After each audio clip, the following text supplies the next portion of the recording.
जय हिंद दोस्तों, कैसे हो आप सभी।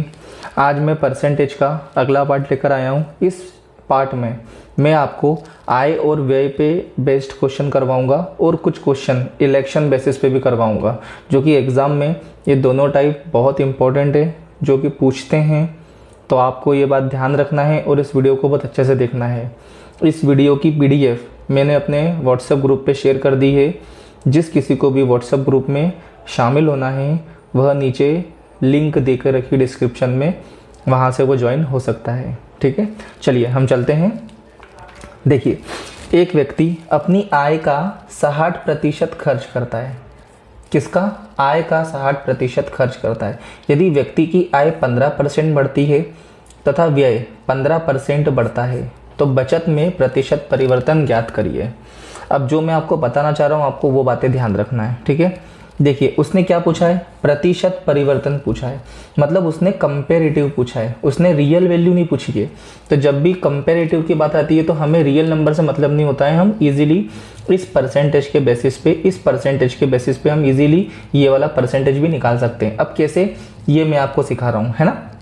देखिए 60% वह खर्च करता है, तो 60% की जब मैं बात करूंगा तो 60% की वैल्यू कितनी होती है? तो हमें पता है 20% की वैल्यू होती है 1/5, तो 60% हो जाएगा 3/5। जिसको ये नहीं पता है वो मेरा पार्ट फर्स्ट और पार्ट सेकंड बहुत ध्यान से देखेंगे, है ना। अब देखिए मेरी बात समझो, आय का 60% मतलब किसका? आय का। तो ये जो नीचे दे के रखी ये हो गई इसकी आय, ठीक है। और ये जो 60% है ये क्या है? ये खर्च है। तो ये वाला क्या हो गया आपका? व्यय, है ना। व्यय या खर्च, ये दोनों एक ही होता है। अब मेरी बात समझना बहुत ध्यान से। अगर मैं आय में से व्यय को माइनस कर दूं तो मेरे पास क्या निकल आएगी? मेरी बचत निकल आएगी, है ना।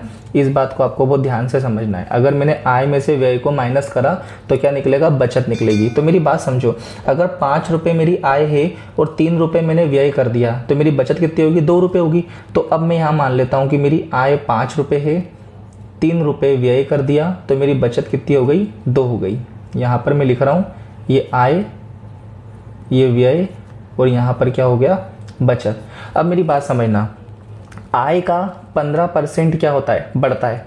तो अब मेरी बात समझो, यहाँ पर 5 है, 5 का 15% निकालेंगे तो हो सकता है कि पॉइंट में भी आए या फिर इसका कैलकुलेशन करना थोड़ा सा डिफिकल्ट हो जाए। तो अब मैं क्या कर रहा हूँ कि इन तीनों में 2-2 जीरो लगा रहा हूँ।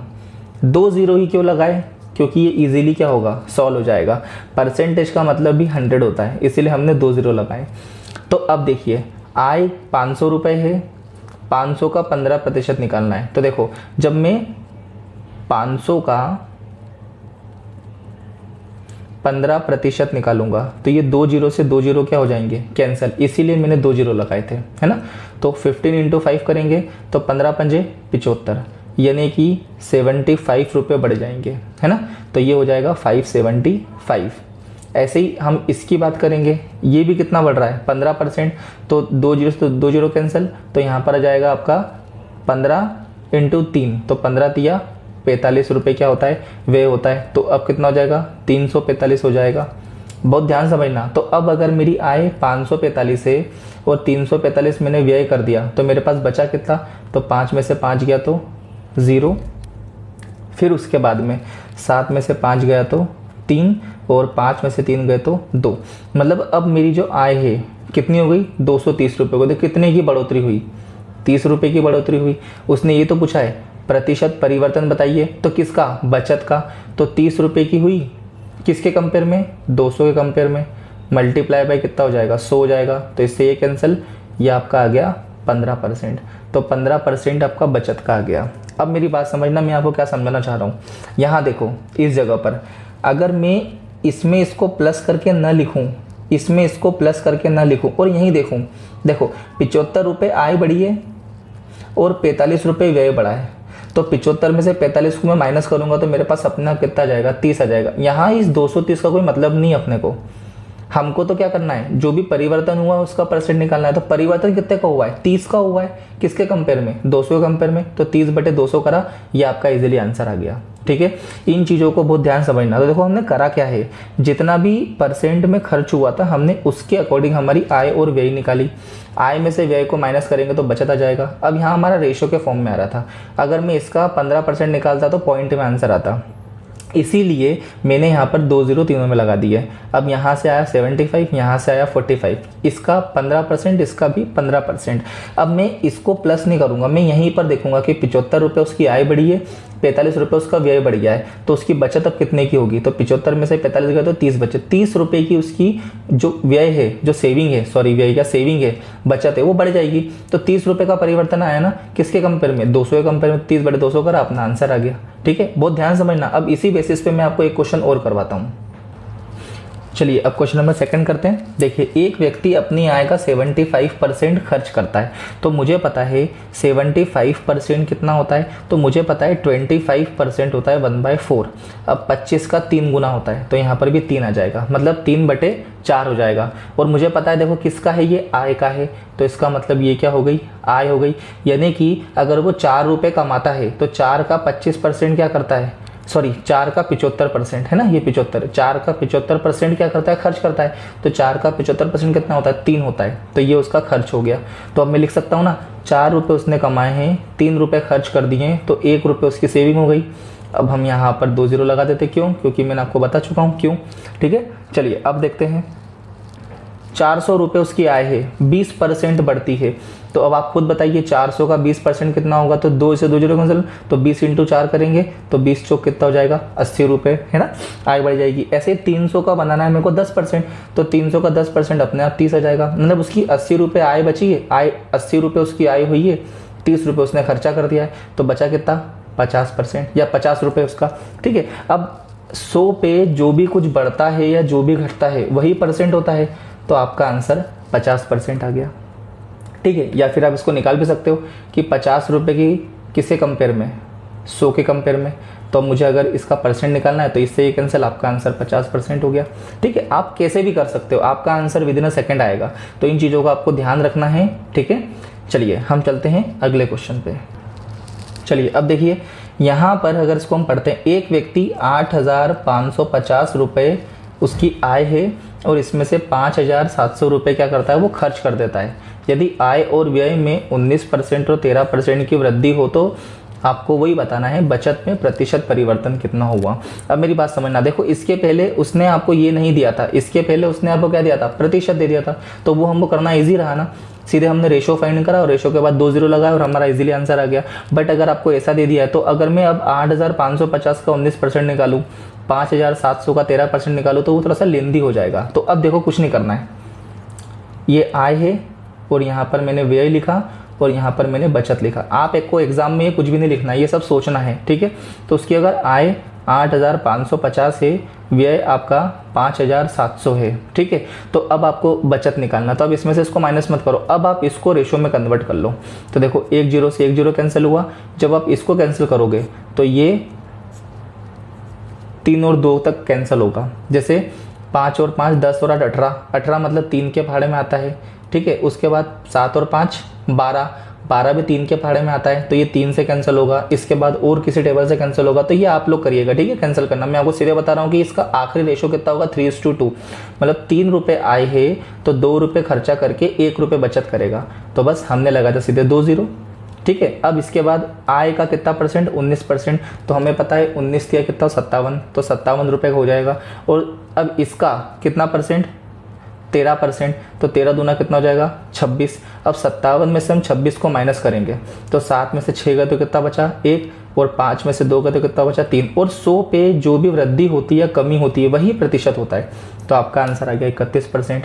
तो जब आपको वो परसेंट दे रहा है तो भी मैंने आपको बताया कैसे करना है, जब आपको वो एक्चुअल आय और एक्चुअल व्यय दे रहा है तो भी हम कर सकते हैं। अब यहाँ पर भी देखो उसने क्या बोला था, प्रतिशत परिवर्तन बोला था, इसका मतलब यहाँ पर भी हमें एग्जैक्ट वैल्यू की जरूरत नहीं थी, हम इजीली कंपेयर करके भी क्या कर सकते हैं, हमारा आंसर ला सकते हैं। ठीक है, चलिए हम चलते हैं अगले क्वेश्चन पे।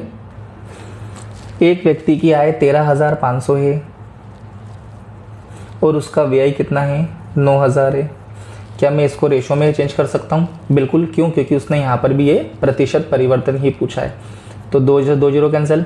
अब मुझे पता है 45 के पहाड़े में 2 बार में 90 आएगा और 3 बार में 135 आएगा। तो वापस से आय 3 रुपये हुई, व्यय 2 रुपये हुआ, तो बचत 1 रुपये। लगा दो 2 जीरो। आय में 13% की क्या होती है, वृद्धि होती है, तो 13 दूना 26 रुपये की वृद्धि हो गई। व्यय में 9% की वृद्धि होती है, तो 9 दूना 18, मतलब 18 रुपये का उसने व्यय कर दिया। अब 26 में से 18 को माइनस करो तो 16 में से 8 गए तो 8 बचे। 8% आपका आंसर। कितना इजीली आपका आंसर आ गया। तो इन चीज़ों को आपको सोचना है, समझना है। इस पे बस ये 2 टाइप के क्वेश्चन आएंगे आय और व्यय पे, जब आपको इस प्रकार से बनेगा। तो परसेंटेज वाला भी मैंने आपको कराया है और एग्जैक्ट वैल्यू वाला भी मैंने आपको कराया है। आपको केवल सोचना है, समझना है, और अगर समझ में नहीं आता है तो आपको वीडियो वापस से देखिए। चलिए अब हम चलते हैं अगले क्वेश्चन पे। चलिए अब हम चलते हैं चुनाव वाले क्वेश्चन पे। चुनाव वाले पे कुछ क्वेश्चन मैं आपको आज कराऊंगा और कुछ क्वेश्चन आपको मैं अगले लेक्चर में बताऊंगा, ठीक है। क्योंकि वीडियो ज़्यादा लंबा होना नहीं चाहिए, क्योंकि ज़्यादा लंबा वीडियो होता है तो हमें बोरियत लगती है। इसीलिए मैं वीडियो कोशिश करता हूँ कि कम समय का ही बनाऊँ ताकि हम इजीली देख भी सकें। चलिए देखते हैं। किसी चुनाव में 2 उम्मीदवार भाग लेते हैं। 20% वोट अवैध घोषित होते हैं।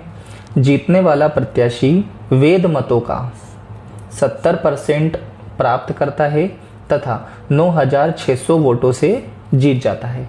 तो ज्ञात करना है अपने को वैध मत और पंजीकृत मतदाता, ठीक है।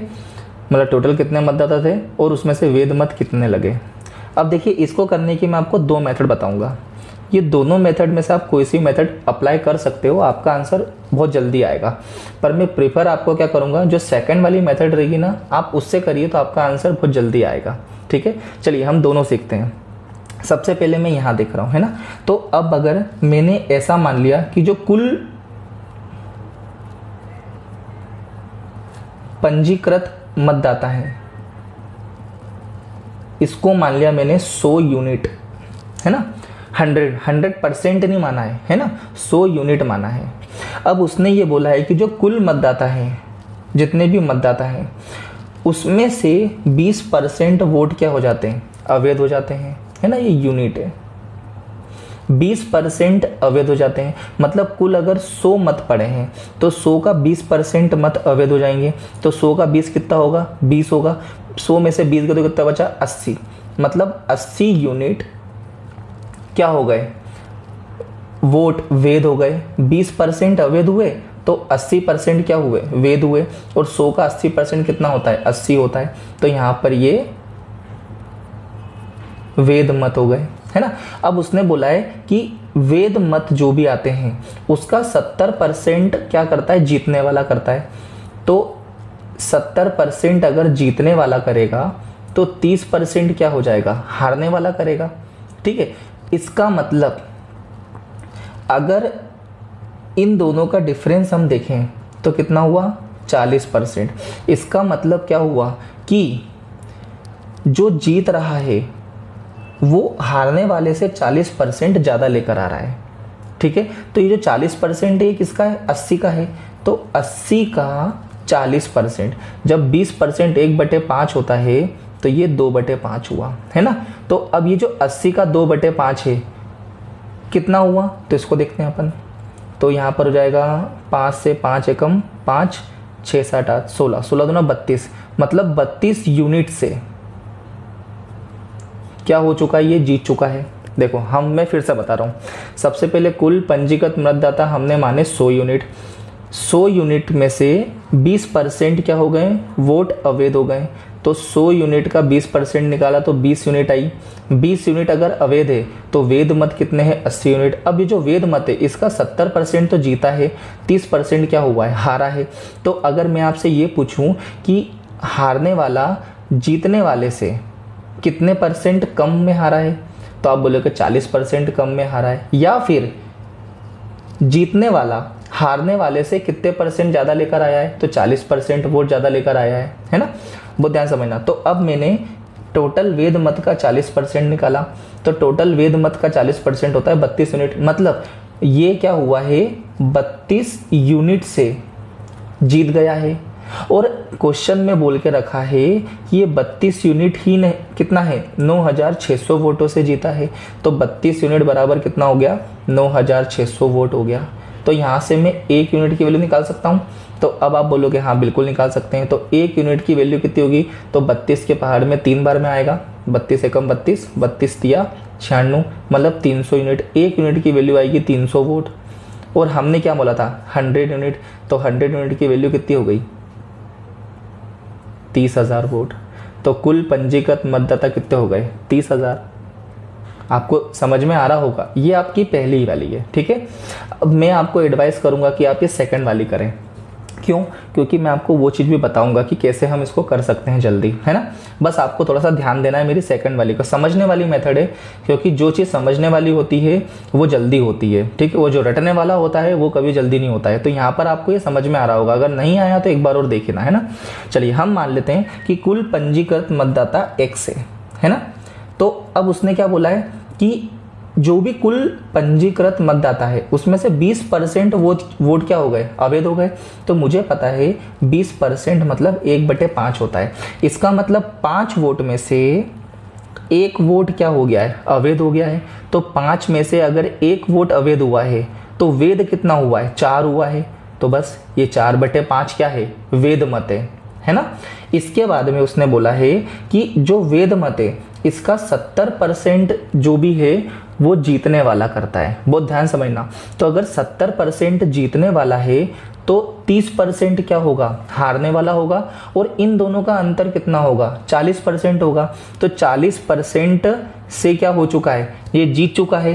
तो 40% को अगर मैं चेंज करूंगा तो 20% 1/5, तो 40% 2/5, तो 2/5 क्या हो गया इनका अंतर हो गया है। और यही तो दिया है कि कुल वेद मत का 40% जो भी है वो ये है।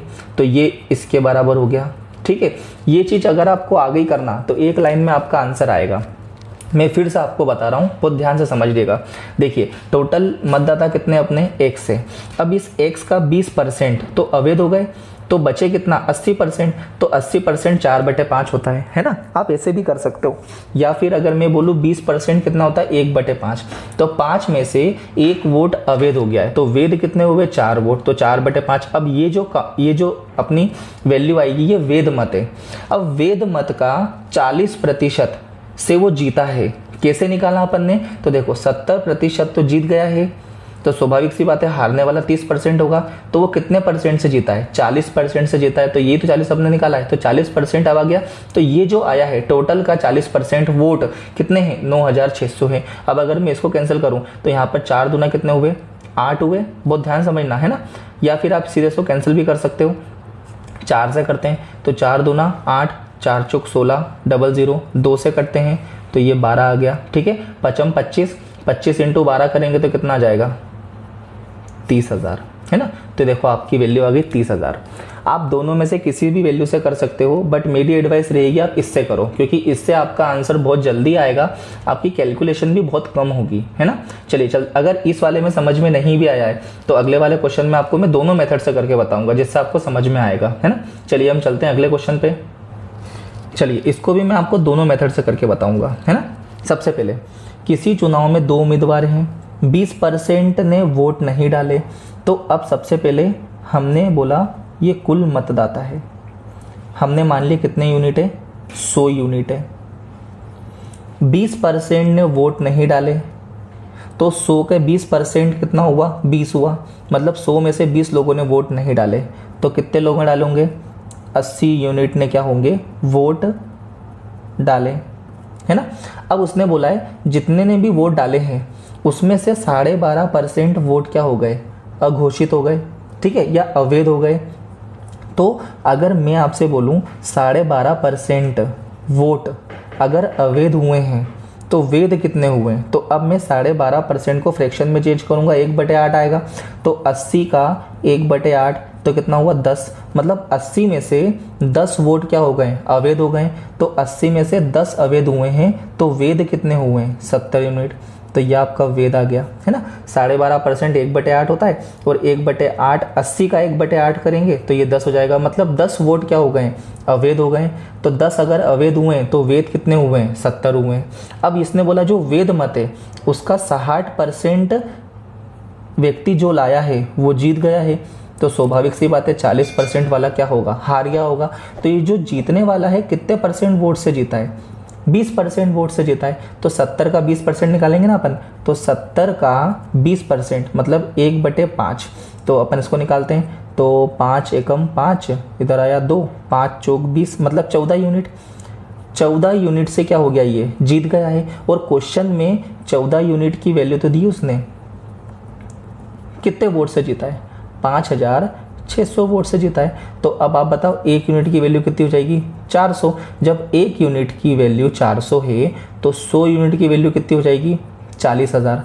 तो ये आपका आंसर आ गया 40,000। ठीक है, इससे अगर आपको समझ में आ रहा है तो आप इससे भी कर सकते हो। एग्जाम में आपको आंसर लाना है, अगर आप इसी की प्रैक्टिस करोगे ना तो ये भी आपका बहुत जल्दी हो सकता है। ठीक है, अब हम इस वाले से करते हैं जिससे मैं आपको प्रीफर करूंगा।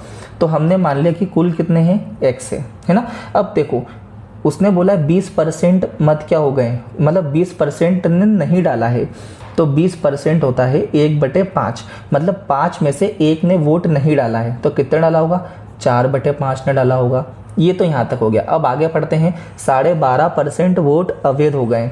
देखो 12.5% क्या हो गए, अवैध हो गए। तो अब इस 12.5% को मैं फ्रैक्शन में चेंज करूंगा तो 1/8 आएगा। ये मैं कैसे कर रहा हूँ, इसके लिए आपको मेरा पहला और दूसरा वीडियो देखना पड़ेगा, है ना। मतलब 8 में से 1 ने वोट नहीं डाला है, तो 8 में से अगर 1 ने नहीं डाला है तो कितने ने डाला होगा, 7 ने डाला होगा, तो 7/8 ये आपका हो चुका है। मतलब ये वाले जो वोट हैं अब क्या हो गए, डाले गए हैं, है ना। अब उसने ये बोला है कि जो वेद मत है उसका 60% क्या हुआ है, जीता है। तो अब आप खुद बताइए, 60% जीता है तो 40% क्या होगा, हारा होगा। मतलब ये कितने परसेंट से जीता है, 20% से जीता है। तो 20% को मैं 1/5 इस प्रकार से लिख सकता हूँ। तो अब देखो टोटल वेद मत का 20% कितना दे के रखा है उसने, 5,600 दे के रखा है। तो 5,600 आपका ये हो चुका है। अब अगर मैं इसको कैंसिल करूं तो बहुत इजीली हो जाएगा, 4 एकम 4, 4 दूना 8। अब 7 से करेंगे तो 7 ही 8 ही 56, 800 हो जाएगा। 5 दूना 10 और 8 पंजे 40। तो यहाँ पर देखो ये 40 हुआ, 2 जीरो और लगाए, और 5 दूना 10 का 1 जीरो और लगाया, ये आपका आंसर आ गया, x की वैल्यू आ गई। तो इस वाले से क्या होगा कि लिखने का काम कम है, सोचने का काम ज़्यादा है, इसीलिए ये मेथड मैं आपको प्रीफर करने का कह रहा हूँ। ये बहुत अच्छी मेथड है और इससे आपका समय बहुत बचेगा। ठीक है, चलिए हम चलते हैं अगले क्वेश्चन पे। चलिए देखते हैं हम अगला क्वेश्चन। देखो इसको भी मैं आपको दोनों से करके बता रहा हूँ ताकि आपको है ना दोनों में से जो भी मेथड अच्छी लग रही है आप उन दोनों में से कर सकते हो। चलिए हम देखते हैं सबसे पहली वाली मेथड। देखो 10% उम्मीदवार ने वोट नहीं डाले, तो सबसे पहले हम कुल उम्मीदवार देखते हैं, है ना। कुल उम्मीदवार कितने यूनिट, 100 यूनिट। अब इसमें से 10% ने वोट नहीं डाले, तो 100 का 10% कितना हुआ, 10 हुआ। मतलब 100 में से 10 लोगों ने वोट नहीं डाले, तो कितने डाले होंगे, 90 लोगों ने वोट डाले होंगे। तो यहाँ पर अपन बोल देते हैं कि ये वोट डाले गए, है ना। अब इस 90 का 11 सही 1/9% वोट क्या हो गए, अवैध हो गए। और हमें पता है 11 सही 1/9% होता है, 1/9 मतलब 90 का 1/9 लोगों ने वोट नहीं डाले। तो कितने लोगों ने नहीं डाले, 10 लोगों ने नहीं डाले। मतलब 90 में से 10 लोगों ने वोट नहीं डाले, तो कितने लोगों ने, सॉरी अवैध, वेद है ना, ये वेद हो गए। मतलब 80 यूनिट वोट क्या हो गए, वेद हो गए, है ना। अब इसके बाद बोला है 75% से व्यक्ति जीत जाता है। तो अगर 75% से जीतेगा तो 25% वाला हारेगा। अच्छा ये कितने परसेंट से जीता, तो आप बोलोगे ये 50% से जीता। एग्जैक्टली तो किसका 50%, 80 का 50%। तो हमने 80 का 50% निकाला, मतलब 1/2, मतलब 40 यूनिट से ये क्या हो गया है, जीत गया है। ये 80 का 50% तो हुआ 40 यूनिट, है ना। तो 40 यूनिट से जीत गया है। और क्वेश्चन दे के रखा कि 2000 वोटों से जीता है, मतलब 40 यूनिट की वैल्यू ही कितनी है, 2000 है। तो अब आप मेरे को बताओ 1 यूनिट की वैल्यू कितनी हो जाएगी, 50। 1 यूनिट की 50, तो 100 यूनिट कितनी हो जाएगी, 5000। तो ये आपका आंसर आ गया, है ना। 4 पंजे 20, ये 0। तो कुल कितने हो गए, 5,000 हो गए। आपको समझ में आ रहा होगा दोनों से, है ना। चलिए एक और करते हैं अपन, जिससे मैं आपको बताने वाला हूँ। टोटल कितने, 1 से 10% ने वोट नहीं डाले तो 10% 1/10 होता है। मतलब 10 में से 1 ने नहीं डाले तो कितने डाले होंगे, 9/10 में डाले होंगे, है ना। इसके बाद 11 से ही 1/9 वोट क्या हो गए, अवैध हो गए। तो 11 से ही 1/9 कितना होता है, 1/9 ही होता है। मतलब 9 में से 1 अवैध हो गया है, तो वैध कितना हुआ होगा, 8 हुआ होगा। तो 8/9 वैध हो गए। अब उसने बोला 75% वाले ने क्या करा है, जीता है, तो 25% वाला हारा होगा। मतलब इन दोनों का अंतर कितना है, 50%। तो 50% कितना है, 1/2, और उसने इसकी वैल्यू देकर रखी कितनी, 2000। सॉल्व कर लेते हैं, इससे तो ये कैंसिल हो गया। अब इसको अपन कैंसिल कर देते हैं 8 से। तो 8 से मत करो, इसको 4 से कर दो, मतलब 2 से कर दो। तो 2 चौक 8 हो गए। यहाँ पर हो जाएगा 2 एकम 2, ये 0। और अब इसको अपन 4 से करते हैं, तो 4 दूना 8, इधर बचा 2, 4 पंजे 20, 250। अब 10 × 2 कितना हो जाएगा, 20 हो जाएगा। 20 × 25 कर दो, तो आपका आंसर आ जाएगा 5000। बहुत इजीली आपका आंसर आ जाएगा। इन चीज़ों को आपको समझना है, और अगर समझ में नहीं आ रहा है तो वीडियो को वापस से देखिए, क्योंकि मैं बहुत मेहनत करके वीडियो बनाता हूँ आप लोगों के लिए। आप लोगों का भी फ़र्ज़ बनता है कि आप लोग मुझे केवल इस वीडियो को देखते रहिए। रीज़न इसके पीछे ये है कि अगर आप लोग देखोगे तो ही मेरे अंदर एनर्जी आती है कि नहीं यार, मेरे वीडियो सब बच्चे देखते हैं। चलिए हम चलते हैं अगले क्वेश्चन पे। चलिए अब ये वाला क्वेश्चन इस वीडियो का आखिरी क्वेश्चन है। तो सबसे पहले आप सबसे एक रिक्वेस्ट है कि इस वीडियो को शेयर करिए, लाइक करिए, ठीक है। अब इस वीडियो को आप लोग पहले पॉज करिए और इस क्वेश्चन को करने की कोशिश करिए, है ना। आपको जो भी मेथड अच्छी लगती हो। मैं सेकंड वाली मेथड से करूँगा, क्योंकि फर्स्ट वाली मैं आपको फिर से बोल रहा हूँ कि मैं प्रीफर सेकंड वाली मेथड ही करूँगा, एक्स वाली। इससे आपका आंसर जल्दी आएगा, है ना। चलिए 2 प्रत्याशी भाग लेते हैं। 10% ने वोट नहीं डाले, तो अब अगर 10% ने वोट नहीं डाले हैं तो 10 में से 1 ने वोट नहीं डाले तो 9 ने वोट डाले होंगे ना, मल्टीप्लाई बाय 10% अवैध हो गए। तो 10% अवैध हो गए तो कितने पर, मतलब 10% मतलब 1/10, तो 10 में से 1 अवैध हो गया है, तो 9/10 क्या हो गए, वैध हो गए, है ना। यहाँ भी 10 था, यहाँ भी 10 था। अब 70% क्या हो गए, जीत गया है। 70% जीता है तो हारने वाला कितना होगा, 30%। 70 और 30 का अंतर 40%। 40% कितना होता है, तो आप लोग बोलोगे 2/5 होता है ना। मतलब अब ये आपका आ चुका है। बराबर में कितना लिख देंगे, 7290। अब मुझे साफ साफ पता है कि जो 729 होता है ये 9 का क्यूब होता है। तो अब देखिए यहाँ पर 3 बार 9 है, यहाँ पर 2 बार 9 है, तो ये कैंसिल हो जाएगा और यहाँ पर एक ही बार 9 बचेगा, मतलब 90 बचेगा। अब इसको भी मैं कैंसिल कर देता हूँ 2 से, तो यहाँ पर आ गया 45। इसको मैं यहाँ मल्टीप्लाई करूँगा, तो 45 × 5 करेंगे तो 40 × 5 करेंगे तो 200 आएगा, और 5 का 5 में करेंगे 25 आएगा, तो 225। यहाँ के 2 0 यहाँ लग गए, तो कुल आ गए आपके पास वैल्यू x की 22,500 पंजीकृत मतदाताओं की संख्या। कितना इजी है, आप लोग कोशिश करिए, आपका आंसर डेफिनेटली आएगा, ठीक है। चलिए हम मिलते हैं अगले लेक्चर में। धन्यवाद।